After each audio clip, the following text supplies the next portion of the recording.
Hello all. We, the team of the Braveheart Show, welcome you to the second episode of the Braveheart Show. Today, we are having with us Brigadier Hemant Mahajan sir. He has served his lifetime in the armed forces and currently he is doing a lot of activities in the civil life as well. We are going to discuss about these various activities during the course of our episode. So, without wasting any of our time, we'll start with the second episode. Good evening, sir. Good evening. Yes, first things first, how are you, sir? I'm fine. Thank you very much for interviewing me. Yes, sir, absolutely. A pleasure for us indeed. Sir, first of all, can you just give a small introduction about yourself to the audience who are going to listen to us?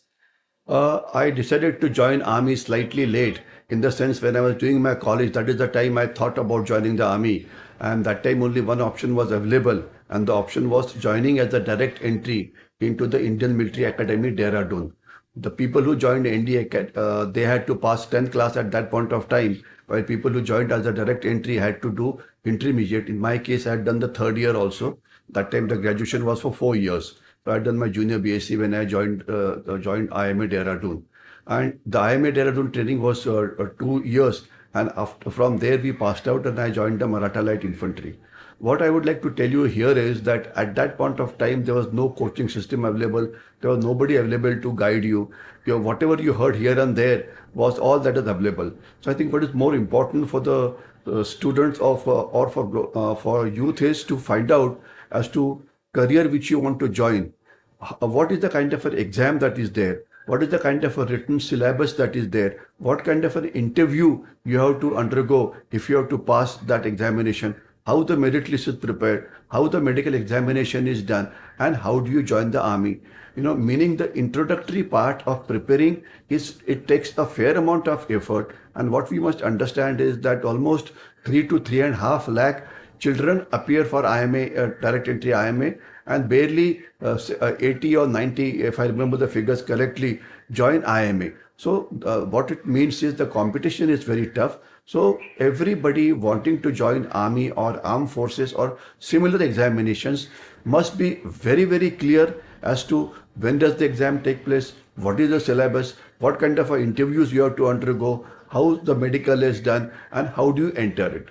That is one part, because that takes a fair amount of time. It's a competitive examination. Second part is when you join IMA Dehradun, you should be very clear as to what kind of a training you will undergo, what is the requirement from IMA. There's a lot of stress on the physical fitness and other things. So at times injuries do happen, at times people do get hurt. So how to remain injury free, how to prepare for your various classes, how to conduct yourself there, army, that whatever you do there is something which you would not have done before at all. So whatever you do is completely new, completely different, very tough, very difficult, etc. So unless you are mentally prepared, you may not be able to go through the entire thing, because whatever you do it for the first time. Whether it is doing long marches, whether you're climbing mountains, whether doing exercises, whether it is passing various exercises, physical fitness, as well as other things. So if one is clear as to what kind of an environment you're going to undergo when you go for the training, then you will be able to pass. Because what happens is each term or each year, few cadets do get boarded out because they're not able to pass, or they get hurt, etc. So this is something which you have to understand. And third thing is, once you pass out from there, when you join the army, that's an entirely different kind of a life, different kind of a requirement. So that is something which is what we will talk about in the next part of the interview. A lot of people know that there is a service selection board, that is SSB, you have to appear for. So, sir, what was your preparation? How did you prepare for it? How was your experience during the SSB, sir? As far as preparing for written was concerned, it was not very difficult because we had known the syllabus, and by and large we had done the syllabus in our college. There was no problem on that. But the interview, SSB as it is called, was something which was entirely new. And in that time, and I'm talking of period of 1973, there was no training establishment anywhere in Maharashtra. There was only one school was there, which was Sainik School Satara, which used to train cadets for going to NDA. But that was only for the children who were inside Sainik School Satara, not for anybody outside. So there were no books available.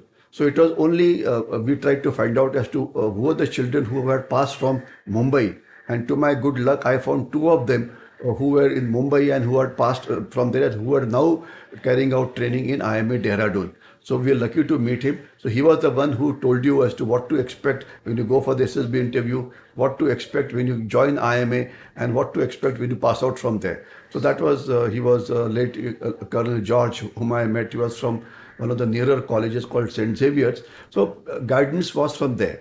But besides that guidance, there was nothing else. All the exams that we underwent there, the intelligence test, the psychological test, the group testing officers test, they were all based on common sense. There was nothing one knew about anything at all. Of course, I did not get selected for the first time, but I did go second time. Then that time you understood, yes, what more, how better you can do. Passing intelligence test was not a problem because then you found some books that were there. But psychological test, there was no books available at all. You're only told that you should have officer-like qualities, etc. You should be very positive. You should not be negative. You should actually be patriotic. You should actually feel like joining. Whatever you talk about, you should have a good knowledge about that.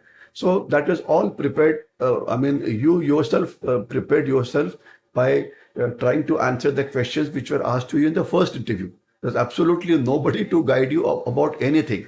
Like I'll just give you one example. They asked me one question about what games do you play? I said, I play hockey. I said, okay. The next question was, which position do you play in? I said, I play as a halfback. I said, okay, halfback, what does a halfback has to do? I said, he has to, because I was actually a player, actually a good player. So therefore, I knew a person who's a center half or something, he has to feed the forwards, he has to defend, he has to go into attack, he has to go back into defenses. The basics of the game were known to me. So it was not difficult to answer that question. But if I had pulled a fast one and had not played the game before, it would have been difficult. So it was actually we prepared ourselves, and then in the second interview we passed. Maybe they thought that we knew we were very eager to join the army. We had the requisite quality, so we passed there.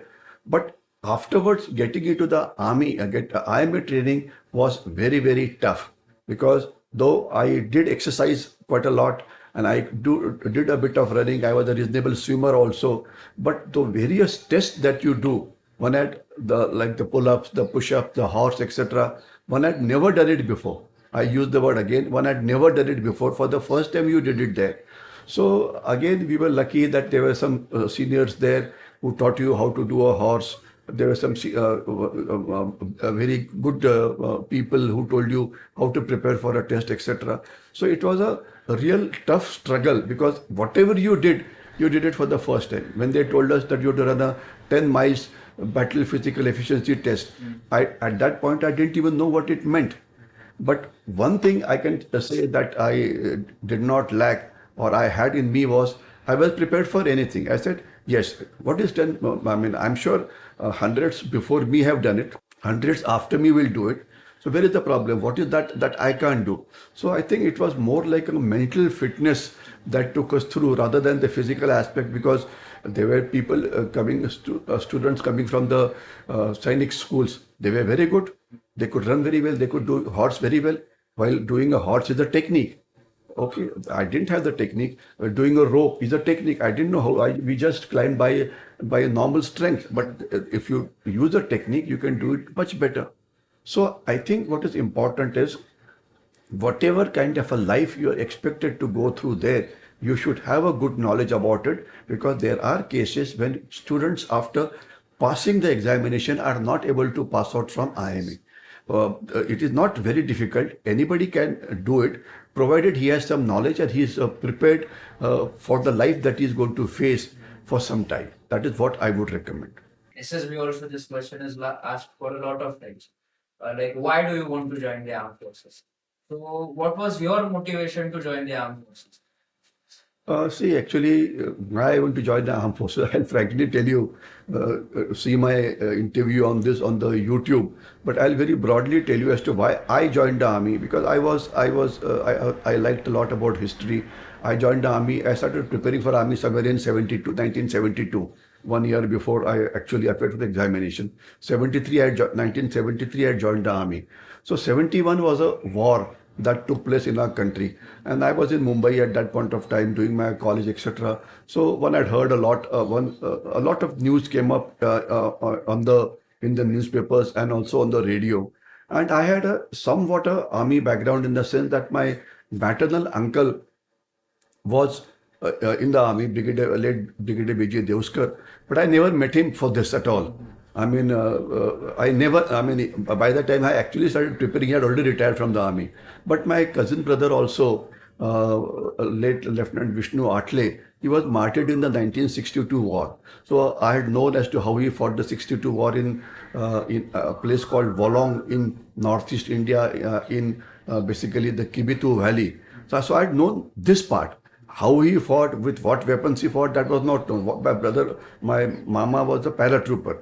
But what exactly did he do? I had no idea, except I knew that he was a brigadier. That's about all. His knowledge was not available to me when I actually prepared for my this thing. Your preparation was for your own thing, but yes, I was motivated, there's no doubt. And plus, being from Maharashtra, Shivaji Maharaj, lot of stories, a lot of things we had heard. So that was one thing which was in my mind, that I would want to join the Maratha Light Infantry. I'd only known that Maratha Light Infantry has got troops from Maharashtra, etc. So it was actually all the 71 war, so your relations coming from there, and that kind of a thing. That is what really actually gave you information about the army in bits and pieces. But that information did not help you for appearing for examination. It did not help you on what actually you had to do in IMA. It did not help you when you joined the regiment. It was a background, yes, 62 war was there, it was between China and India and that kind of a thing. But how does it help you in examination? Nobody asked me a question on China war. If they had asked me, maybe I would have given a better answer. They asked me questions which were entirely this thing. Why, if you're in Mumbai, why don't you join Merchant Navy, or why don't you join this? So I gave my own logic. So I think one had an intense desire to this thing. I would not say that I did not know about the army. I did know, because I used to read a lot in those days, but it was not the information which you required to pass the examination. It was not that. And that is what I want to repeat for your audience, all of you young people who are doing all those things like Field Marshal Sam Manekshaw, etc. That is okay for a knowledge sake. But if you want to pass army examination, there are three things you need to do. You need to know what is the syllabus, and you have to study exactly as per the syllabus. Number two, you have to know what kind of a test you undergo in the Services Selection Board, and you have to prepare for each test. How to prepare for each test? Now, there are books available and there are coaching classes available. Number three, medical fitness is very important. As many as 30% of children fail after passing the examination. So you have to get your medical examination done exactly as per the standards required by the army through let's say a retired army officer who's from the Army Medical Corps. Okay, this is what will help you to pass the examination. Okay, I'll not get into more detail. As far as IMA is concerned, that is a question of endurance, strength, fitness, etc. That maybe I can tell you separately. Yes, sir. So moving ahead, you cleared the SSB, you joined the Indian Military Academy. There are a lot of incidents like which you might be having, which you might be wanting to share with us. Like it might be with your course mates, the fun you had with your course mates regarding your training, the ustads who were present over there. So can you share some of these experiences with us, sir? See, the training in IMA Dehradun is very, very tough. When we did it, it was for 2 years. Now it has been reduced to 1.5 years. Okay. Your day used to start early in the morning at around 5:30 with physical training. The physical training was very, very tough. They taught you, they told you about flexibility training, they told you about aerobic training, they told you about strength training. The kind of a training that they gave you, it made you so strong, so tough that you possibly could do anything. You spent a lot of time on carrying out what is called as the endurance training, etc. So the ustads who were there, they are basically havaldars from the physical training corps of the Indian Army.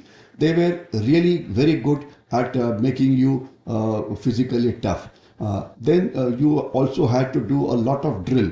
The drill in the army is such a tough subject that in fact there are videos which are floating around on the social media in which officers after retiring from the army have gone back to their ustad and have done a training with ustad once again when all of them were retired. Those that was the kind of a respect that they felt for their ustad, who taught them drill. Because drill is a very, very important part of the training. Then you have the service subject and then you have the other subjects. Other subjects are normal like physics, chemistry, mathematics, etc. But the service subjects is something which is very, very important. It tells you about soldiering, in which you have field craft, you have field engineering, you have tactics, you have strategy. There are many subjects which tell you as to how to fight a war. Now this is takes place as a classroom discussion. It takes place actually on ground. It takes place in the form of exercises, etc. So it's a very diverse kind of a training, and it is invariably done by the officers of the rank of captains. And you always remember your ustad very, very well. Purely because of lack of time, I'll only talk about one of my instructors who was my instructor in IMA Dehradun, and he was Major Hoshiar Singh Paramveer Chakra. He was at that point of time in 1973, he was the only living Paramveer Chakra winner. Because invariably what happens is Paramveer Chakra is the highest award of the Indian Army or for the nation, okay, which you get in war. Now he had fought in the 17th war. In the Battle of Basantar, he had won this award. He was so good in minor tactics, teaching about everything about minor tactics as to how to do soldiering, that he was the ultimate of how a training should be imparted. So we remember the kind of a training because later we spent nearly 37 years in the army. We met other instructors at various stages of life, but late Major Hoshiar Singh was unbeatable. He really left an impression on your mind, which is, which even now on 4th of December, when the Battle of Basantar Day is celebrated, the course gets together and remembers late Major Hoshiar Singh. Okay, so Major Hoshiar Singh was one. The training is tough. There is no doubt on various exercises that you do. You are taken to the hills of Shivaliks, you are taken to the hills of Himalayas. There you carry out exercises with your postmates, etc. But ultimately, when the training is getting almost over, the last 1 week or 2 weeks before that, you are allowed to apply for the choice of arms, which arm or service you want to join. So in my case, I wanted to join the infantry because infantry, and I wanted to join the Maratha Light Infantry because Maratha Light Infantry, the troops are from Maharashtra. So I applied for it, and I was lucky that I did get selected. I did get the Maratha Light Infantry, and I was commissioned. When I was commissioned into 7 Maratha Light Infantry. The passing out parade of the Indian Military Academy Dehradun is a world by itself. If you go on the YouTube, you will find many of those things as to how the passing out parade takes place. In fact, there is one in which Field Marshal Sam Manekshaw had attended. That passing out parade is there. And it is it's really something worth remembering. Your blood really starts boiling, or you really get motivated when you go through the passing out parade. So purely because of lack of time, I'll not get into the details. But IMA training is tough unless you are physically fit, unless you are mentally fit, unless you are highly motivated. It will not be very easy to pass out from there. But these are the qualities which people can acquire. There is no problem. You just have to be very clear in your mind that you are going to pass out from here, whatever may be the degree of difficulty. Because as they say, when the training gets over, they actually have changed you from boys into men. So that's why it is tough, and there are at times accidents, there are at times incidences in which people get hurt, but then that's a part of life. But definitely, when you come out of the IMA training, you are very, very clear in your mind that any kind of a task which Indian Army will give it to you later, you will definitely be capable of doing it. Because when you join the army, you find that the tasks are so varied. You go to so many borders, you go to so many different places. At each place, the kind of a challenge is different. But unless you are mentally ready and have a adequate confidence in yourself that you can do anything, you will not be able to go through the journey that army takes you afterwards. How was your experience when you joined the unit? Like there is a lot of preconceived notion in the civil life that once you become a lieutenant, you are having the power in your hands, you are having 150 people under you, so you get that authority. But some of my friends have also told me this that till you become a major or till you become a colonel, there is a lot of work which you will have to do, which is not of that officer like level. So once you join the unit, how are the feelings or how are the things that go on in the unit? See, I joined the Maratha Light Infantry. So, what happened during that time was we had to go to the regimental center of ours, which is located at Belgaum, in which we were given 3 months of pre-course training for going for our YOS course. So, there you came to know about your regiment also. By knowing regiment, I mean the regimental history, what the battalion has done before in the war, etc. So, 7 Maratha was raised in 1963. It had taken part in the 71 war. All that history you came to know as to what is their background. And then you come to know a lot about the troops that you're going to command. Now, as far as joining the battalion is concerned, I joined them in Kanpur for the first time, but immediately within few months, we moved to the field area at a place called Tangdar in Jammu and Kashmir region. It's in Kashmir Valley, Tangdar, which where we were on the line of control, and our job was to guard the line of control in that area of Chowkibal Tangdar. So there, when you go there, firstly you have to be as good as your soldiers or better. Meaning, if soldiers run various physical tests like the battle physical efficiency test, the physical proficiency test, the officers are required to run with them and pass all the tests along with your soldiers. That means there is no separate test for officers, separate for let's say Jawan. It is done together. So if you're running together, you better do the test in excellent, because if you don't pass your test in excellent, obviously you will go down in the esteem of your troops, you know. So you have to be good at physical aspects, you have to be good at firing, you have to be good at the other kind of a combined training that we do. You are told for taught field engineering, you are taught minor tactics, you are taught about platoon level tactics, you are taught about company level tactics. I'll not get into the details of the subject, but what it simply means is you have to be worthy of the troops you command. And that can only be done if you keep on learning at every stage of your life. At second lieutenant level, there is something to learn. At a lieutenant level, at a captain's level, at a major's level, you command a platoon, you command a company, you command it in the high altitude area, you command it in the deserts, you command a platoon in the DCB in Punjab, Ditch Kamban in Punjab. You command it in various kinds of terrain, including super high altitudes like Kargil, etc. So that is one thing, commanding your troops, a platoon or a company in various terrains in the various situations. And then in between there are a lot of examinations also you have to pass. We have a Part B examination for getting promoted from lieutenant to captain, Part C, Part D examination, then you have staff college. I don't want to get into the details, but it ensures that in addition to acquiring practical knowledge, you also have to keep on acquiring a lot of theoretical knowledge which is required, which is what is tested in any examination. In an examination, you have a syllabus and thereafter you expect you to pass it. Okay, so that is what you do. So learning is a constant process as far as the army is concerned, as far as the battalion is concerned. I spent nearly 20 years in my battalion, 7 Maratha Light Infantry. I'll very briefly tell you as to where all we served.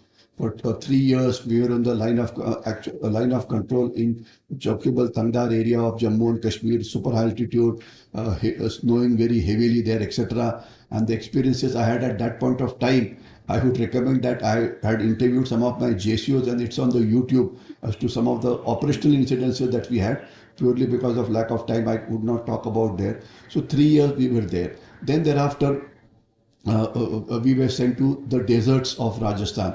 Now, from mountainous area getting into deserts, it's a completely different experience. Deserts, there are sand dunes, there are desert that you see, there is no water, the heat is hell of a lot, etc. In the super altitude, the temperatures are -10, -15, while in the desert it is +40, +45. doing all kinds of training there. From there, after doing about 2.5, 3 years there, we moved into the super high altitude of Kargil. Now, Kargil, all those places that you talk about in the Kargil war, I have personally patrolled in that area. I had about 7, 8 years of service at that point of time. When in Kargil, we were there. Now, Kargil experience is an entirely different kind of an experience. Then from there, we went to Arunachal Pradesh. Now, Arunachal Pradesh in the area of along, if you know, there are Arunachal Pradesh heights are from 5,000 feet to about 10, 11,000 feet. There are jungles. I was posted on the Indo-China border at a place called Along. But what I would like to tell you about Along is just one example, which you will understand. Yeah, in the Arunachal Pradesh, I'll just give you one example. That time I was just married and had a child with me. So to reach my place of posting, we used to take 8 days from Pune. One day from Pune to go to Mumbai. From Mumbai, travel by for 2 days, go to Calcutta, wait for one day there, catch a train, to go to a place called Bongaigaon, travel for 24 hours. From Bongaigaon, get into another train which takes you to Rangia. From there, it takes you to Sela Patthar. And then from there, 7 to 8 hours of journey. So about 8 to 9 days if you got a connecting trains, which you would never get. And 1 hour train you would always miss out for many reasons. And just last month, I went back to the place again. I wanted to see how the area was. And I reached in 11 hours. 3 hours flight from Pune to Guwahati, or rather 2.5 hours. From Guwahati, 40 minutes flight, it took you to Dibrugarh. From Dibrugarh, 4.5 hours of railway journey over the Brahmaputra, and we reached our place. So 11 to 12 hours, I was from Pune into the place where I was posted, where we used to take about 9 days or 10 days changing trains. Things have changed drastically. The infrastructure has improved, the roads have improved, the train services have improved, and that all helped the army, because if you want to fight a war well, you've got to have good roads, you've got to have good railway, you've got to have good transportation system. So anyway, Arunachal Pradesh, we used to walk for 7 days, 8 days, 9 days to reach the Chinese border. Now the roads have reached almost about next to the borders. We have done last about 5, 6, 7, 8 years. The roads have progressed hell of a lot, and roads are very, very important for fighting of the Indian Army. So roads have improved. So Arunachal Pradesh, I spent 3 years there. From there, I was posted to Faizabad, where which is in UP, now called as being called as Ayodhya or some such name, where we had to carry out anti-terrorist operations in Punjab. That time, the Punjab terrorism was at its peak. So we went to Punjab and spent nearly 2 years there in Operation Rakshak, in Operation Blue Star, in Operation this thing. How the operations were carried out? It was a live operation. We suffered casualties. We killed a lot of terrorists there. But how Operation Blue Star was done, maybe you can again go on by YouTube, because we can't talk about it in detail. But it was typical anti-terrorist operation at its peak, when situation was very bad, and some people thought that Punjab is going to go away from India and it is going to become Khalistan. But well, it did not go away because of what work which Indian Army did. But one of the sad things there was, in one of the encounters, I lost a very dear friend of mine, the late Major Anurag Naurial. He was from, if I remember it correctly, from 9 Para Special Forces. In one encounter where we killed 5 terrorists, Khalistani terrorist, he was martyred. And if I remember the year correctly, it must have been, it must be, I think, 1988. And in 1988, late Major Anurag Naurial won the highest award of Indian Army at that point of time, called Ashok Chakra. Ashok Chakra is an award which is given to you, the highest award, but he was martyred. Okay, so those were sad incidences, was always there, because each of these places, I don't want to dishearten you people, but you do lose a lot of colleagues, but maybe that is not a time to talk about it. So after spending this thing in Punjab, I had passed the examination called Staff College, which is supposed to be a very good exam. So you do 1 year course in Staff College, Wellington, where you are taught about a lot of theories about higher level of warfare. It's a very, very competitive examination, and then you study hell of a lot for 1 full year. After that, I was again posted back to Punjab. The Punjab terrorism had not finished, for earlier part spent 2 years, later part we were there again for 2 years. By the time I ended my tenure in 89, if I remember it correctly, that almost it was finally it was being crushed. From there I was again posted to a desert area of Rajasthan. There again we were sent to places like Ganganagar and all those areas.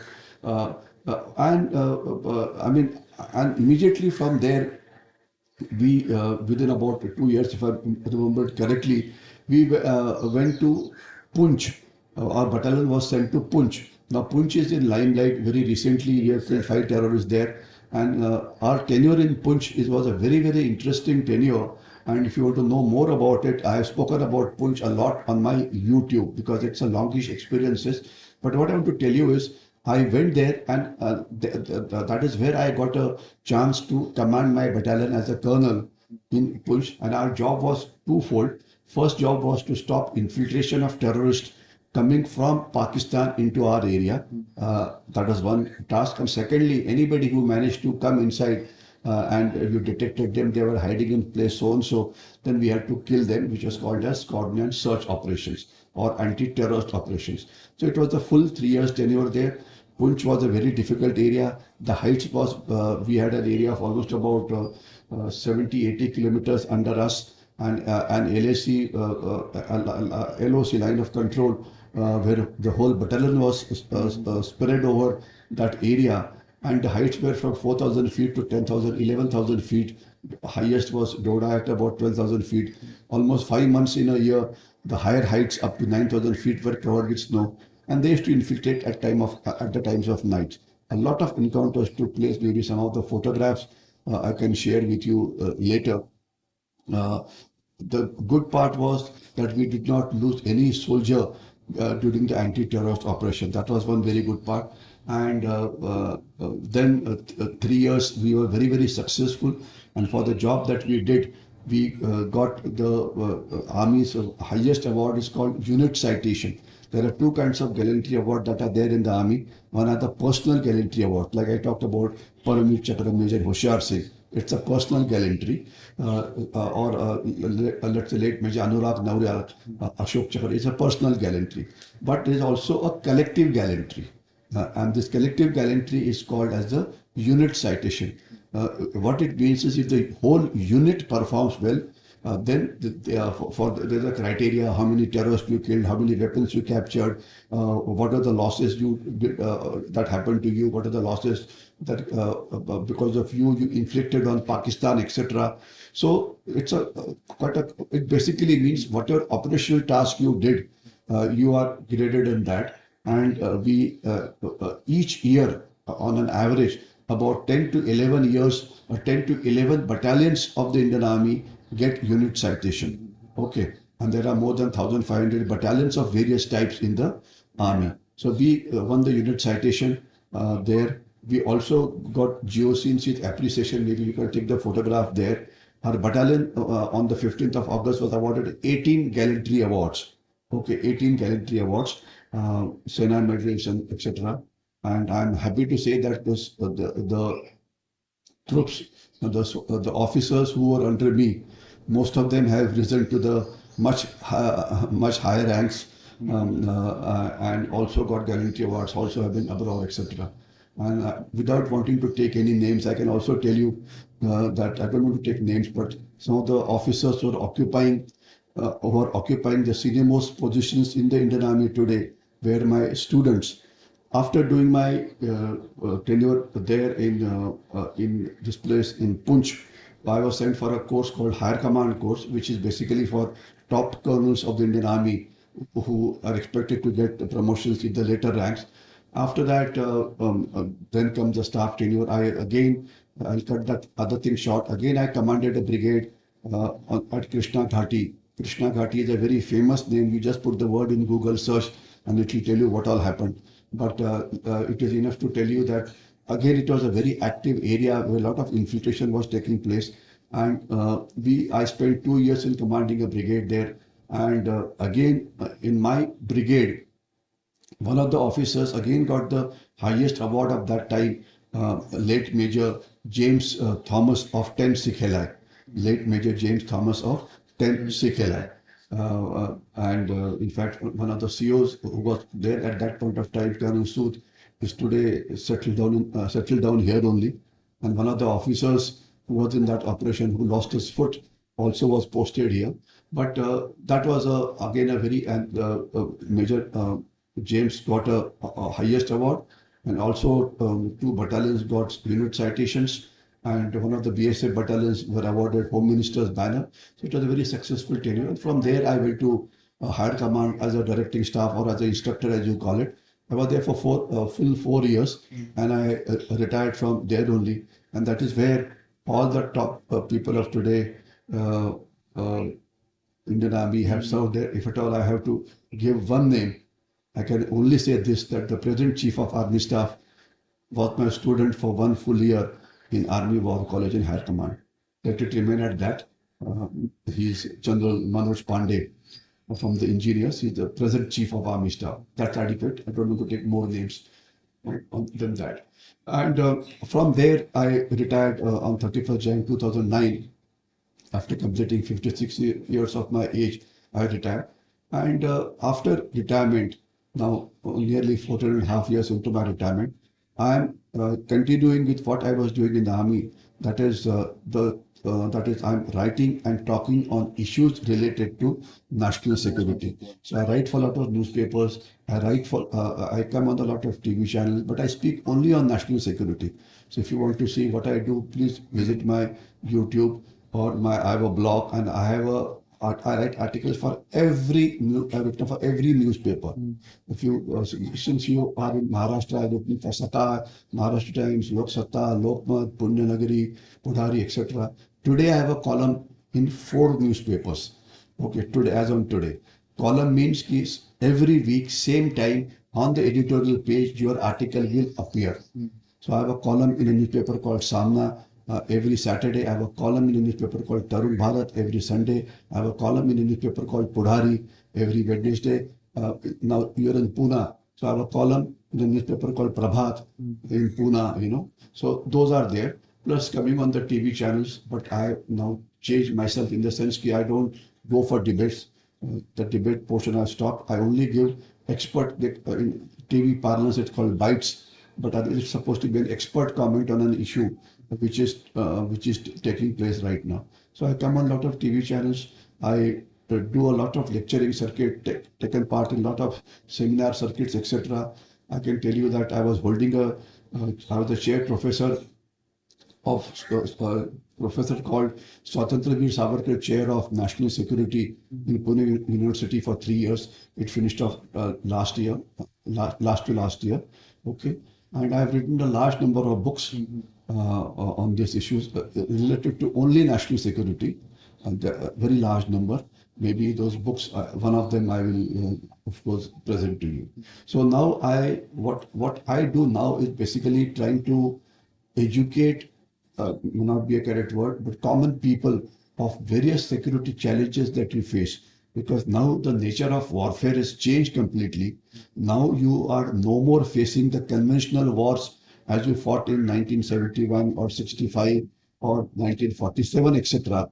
Now you are fighting what is called as a multi-domain war or a hybrid war or a gray zone war, in which is taking place 365 days a year, 24 hours a day, and this is being launched against you by China, by Pakistan, and their supporters inside our country.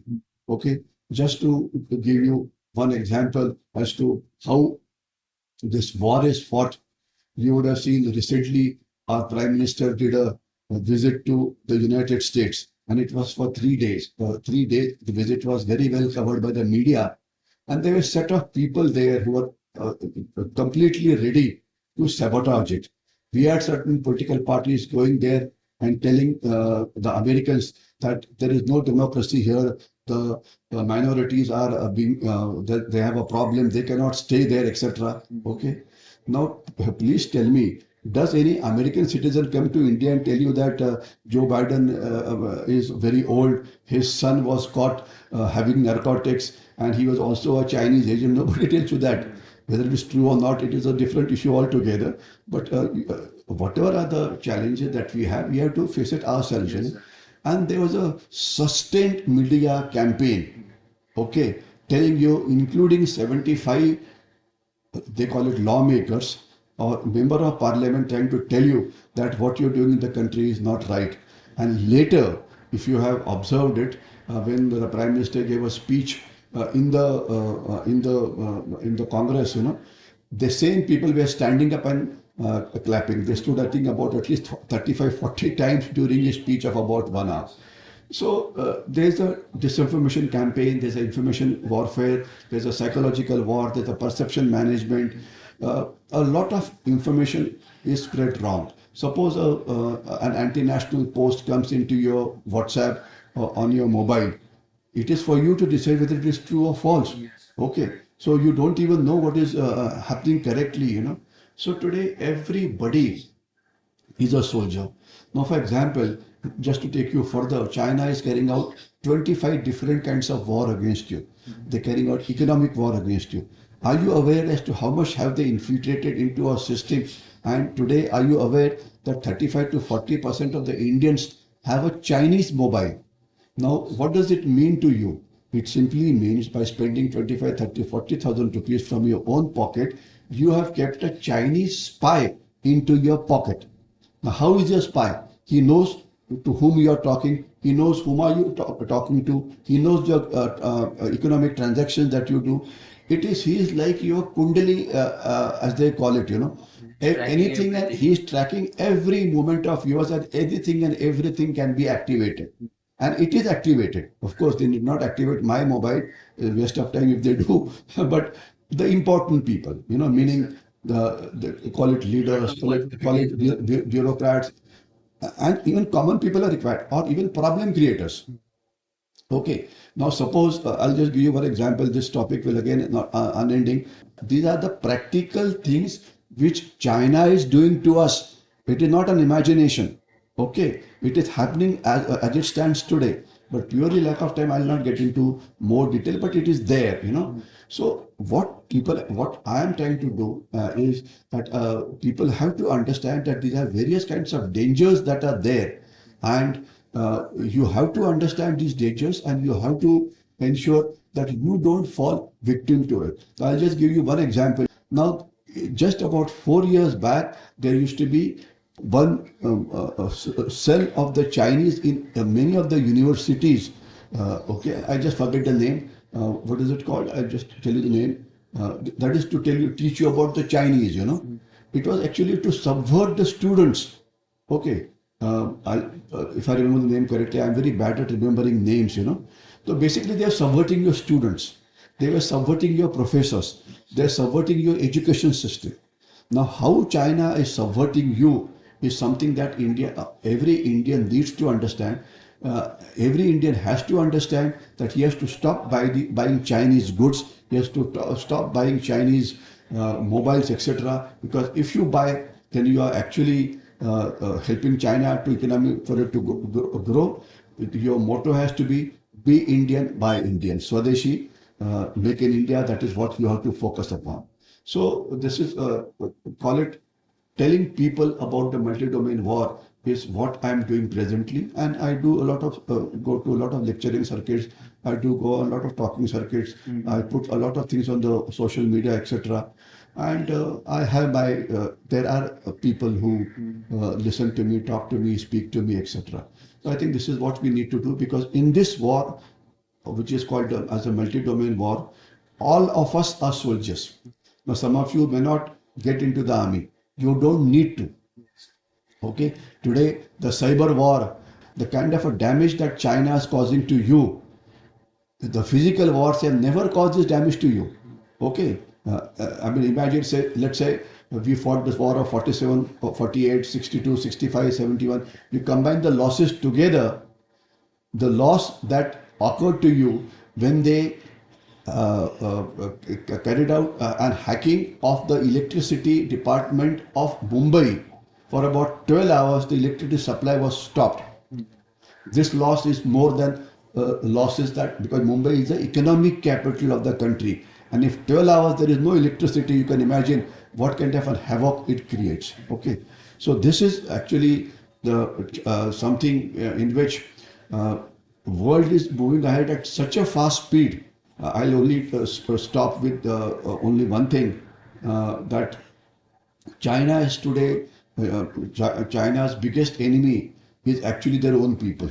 They feel that they'll create a problem like the Wagner group or something, and there'll be a regime change. So China's expenditure on the internal security is three times the expenditure on the external security, meaning they spend more on police than the army. Okay, while India it's other way around. We spend more money on the army or armed forces than the internal security apparatus. Internal security is looked after by police and central armed police forces and many other people. Okay, so it is other way around. So they today have, with the help of uh, uh, technology, they are trying to say fight people who will go against the Chinese. What they do is every Chinese, it is made compulsory that will put an app in your mobile, which is the government app. So the government is able to track you as to what you are doing. The same thing that I was telling you that they're doing it to us. So the moment he realizes that he's got a subversive tendencies, he's got anti-government tendencies, you straight away get a message, watch out. Okay. Now suppose if somewhere else violence is taking place, okay, and you must have seen in Pune or anywhere, people start going toward the place where the violence is taking place just to take photograph. With the help of technology, you straight away come to know that it is taking place here. People are who start going toward the spot are told, "We are watching you. Get out from there." So a person gets a message on his mobile. They have what is called, they have developed what is called as the predictive analysis. They have developed what is called as the facial recognition. Okay, so even if a Chinese goes to USA and creates a problem there, he can be tracked.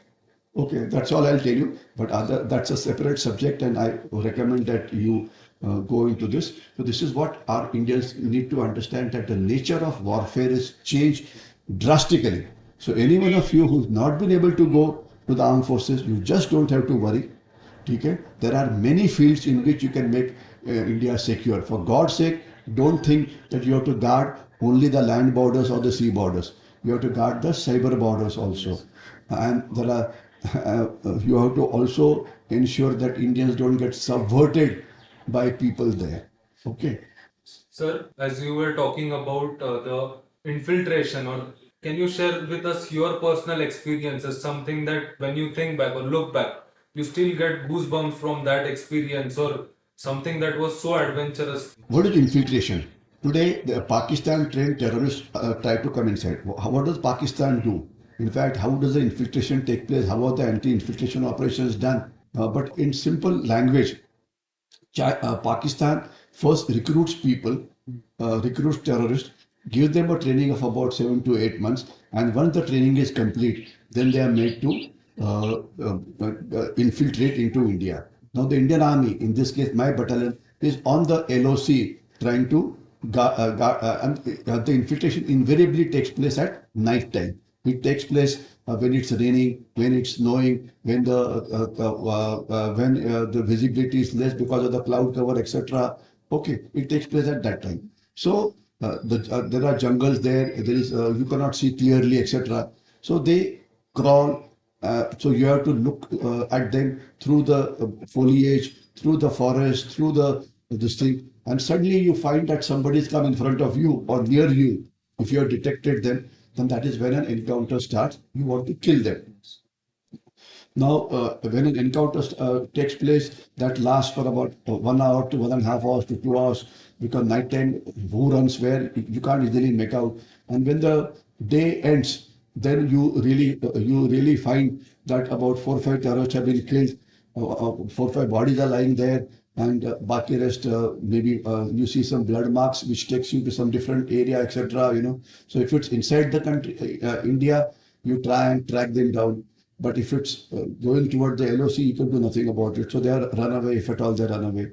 So this is basically trying to get inside our country, and Pakistani army gives them a fire support. So a lot of fire starts, etc. So anti-infiltration operations is very, very important for stopping the terrorists from coming inside. And today, Indian Army has reached a level of about 95%. All our operations, all these are, and, the photograph that I'll share with you, are all our anti-infiltration operations.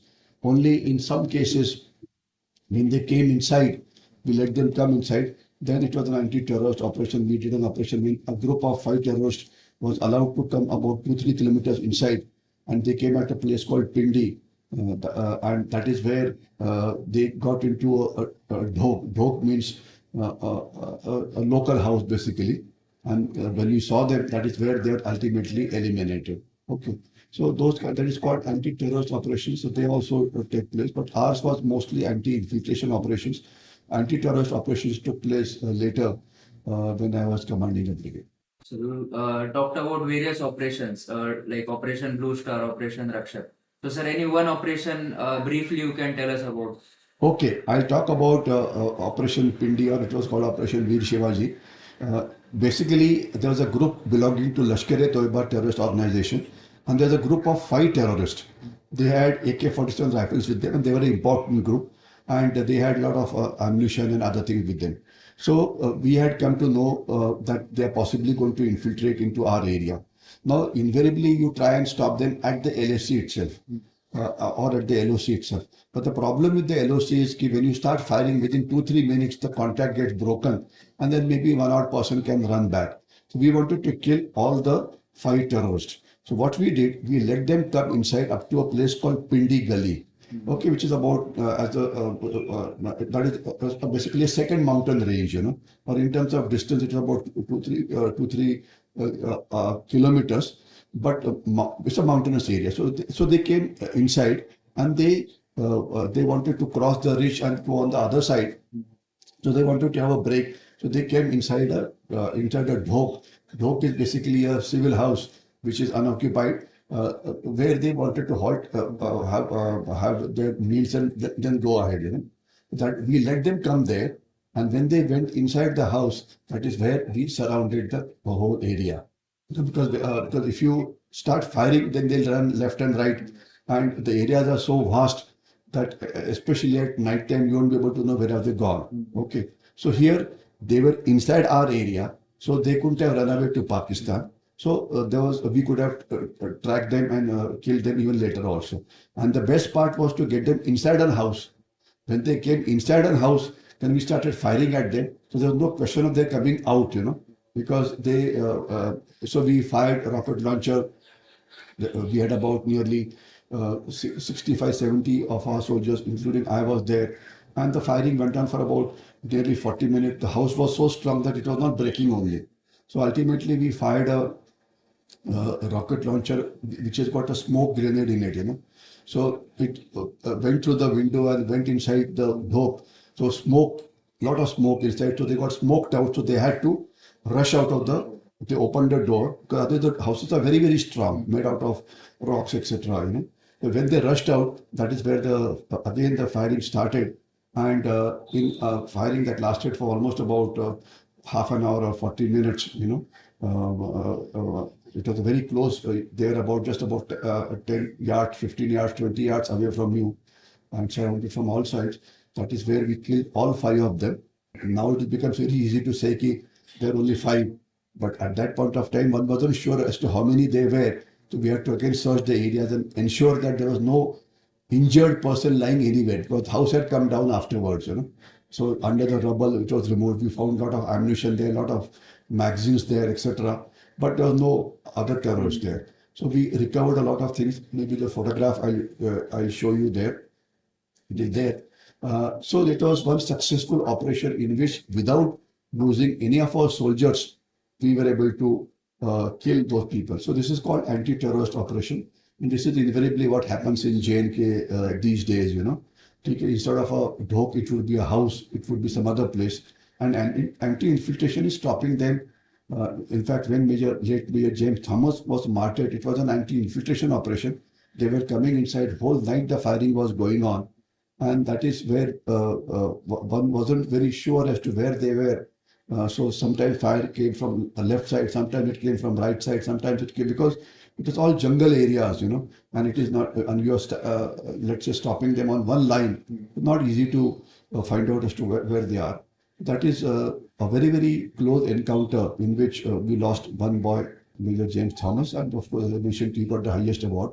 So, such incidences take place at regular intervals as far as the infantry battalions are concerned when deployed on the line of control.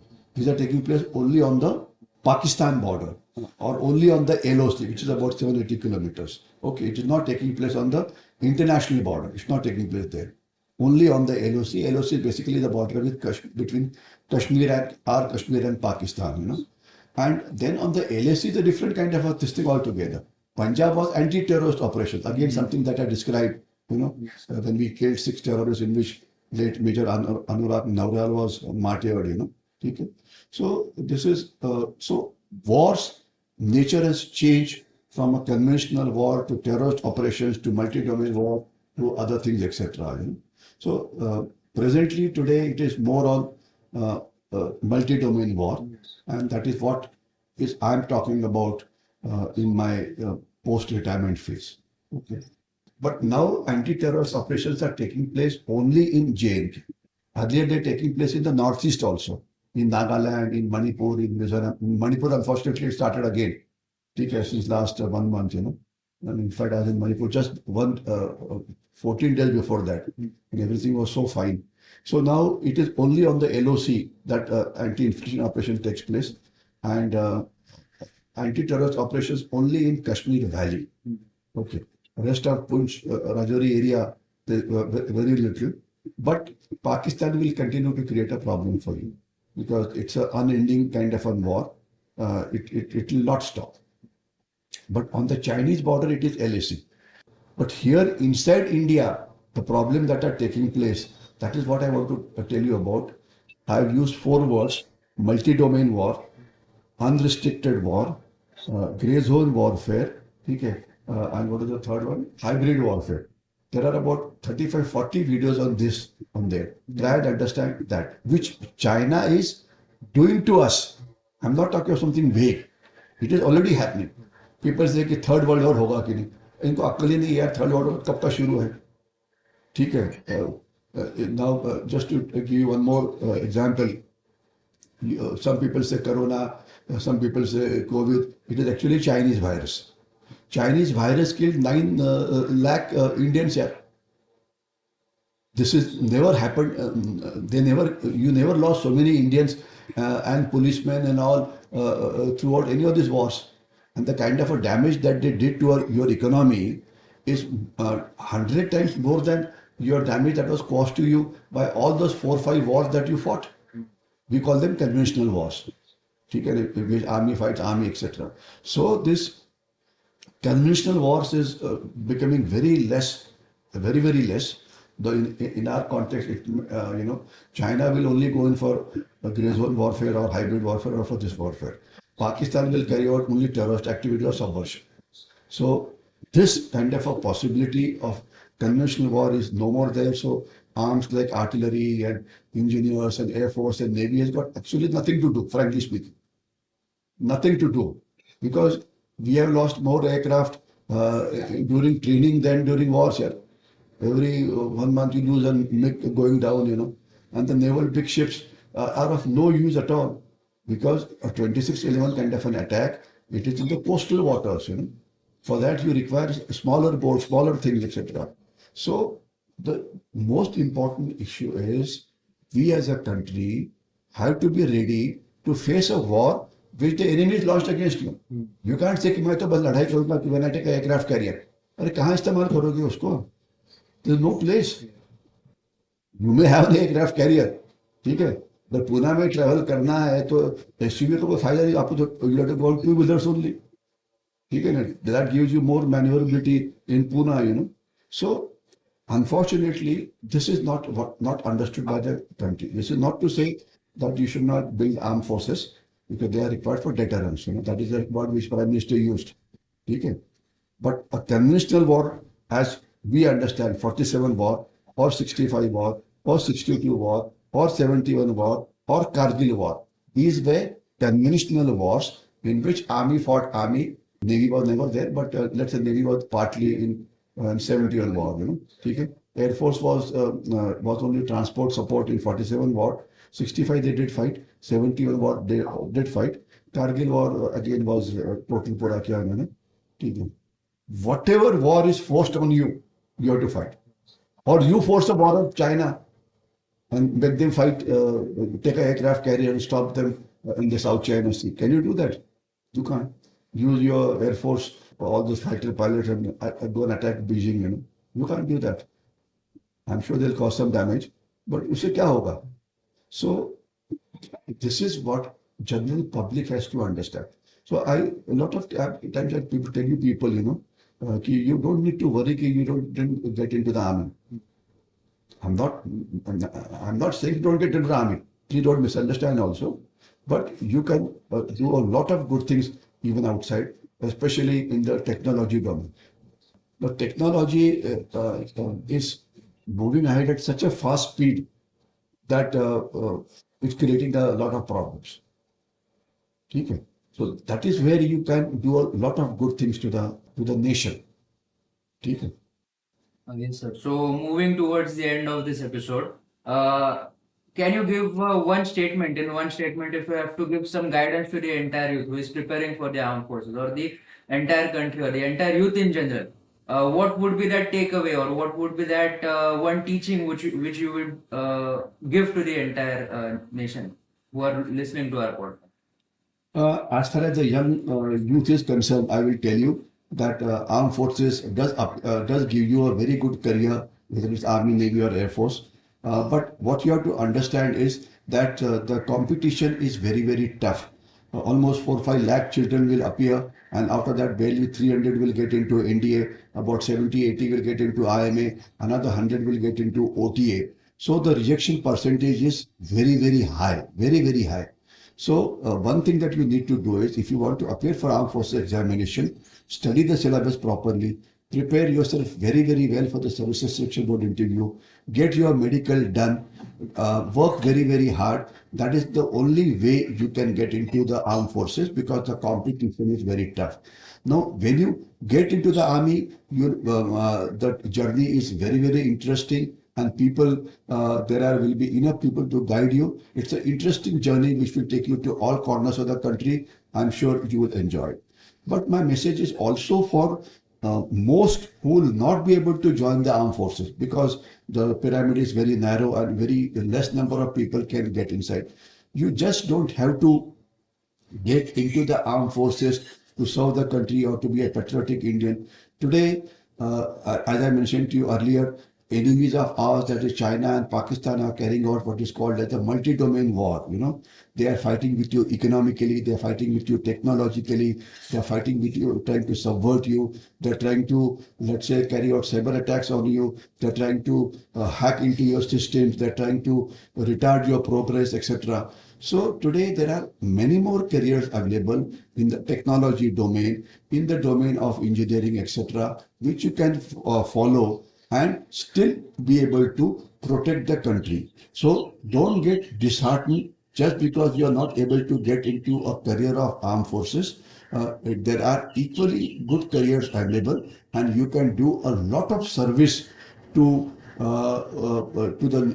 the nation if you ever get into any other career. And all that message that I would try and tell you there is, whichever career you get into, try and be very good at that. Now, what I mean by that is, if you're a student, it is said that the best student ever was Arjuna.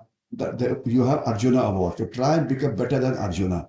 If you get into a teaching profession, you become a professor or this thing, try and become better than Dronacharya. Dronacharya is supposed to be the best teacher world ever produced. Okay. If you try and get into research, become better than Dr. APJ Abdul Kalam. If you get into farming, become such a modern farmer that you are the better farmer than even the Japanese. If you get into the corporate world, beat the hell out of Google and Microsoft. Today, 30% of the CEOs in multinational companies are Indians. let's say you get into a field of cyber aspects, prepare such systems which nobody can hack you, you protect the cyber boundaries, you get into the space, there's so much you can do, So any field and every field which appeals to you, you must like it. You must enjoy working there because you'll be there for about 25, 30, 35, 40 years. Okay, you must enjoy the journey. And any field, when you get into the top, today is the era of startup, etc. Now today you're interviewing me. Now it's very interesting to see that students with just about 2, 3 years of college life are trying to interview somebody. So even I would say interviewing people, getting into the media, getting into becoming subject experts, getting into research fields. There are n number of fields that are available. Get into that, but just ensure that you do very, very well there because hard work is what is required. And that is where you have to focus on whatever you're doing. You have to work so hard that you just get selected for wherever you want to go. Because understand, I don't want to scare you young people, but today barely 20 to 25% of people who finish their education will get a job that they want. Okay, everybody says I'm going to appear for UPSC exam, I'm going to appear for MPSC. See the people who appear get selected. Barely 700 people from Maharashtra get into UPSC and 50, 60, 70 people get into MPSC. And then see the number of people that are appearing in lakhs. So the message for youth is very, very clear that whichever field you select, just focus on 2, 3 fields where you're most likely to get by virtue of the inclination that you have. Work very, very hard and ensure that you get selected because winning this battle of getting into a job market is very, very challenging and you have to work very, very hard for it. So all of you, best wishes for your future careers. Thank you, sir. It was a great podcast with you. We discussed a lot of things, your experience in the armed forces. After you retired from the armed forces, the different things you are doing in the civil life. So thank you for giving your time to us, and we hope you have a good day. Thank you, sir.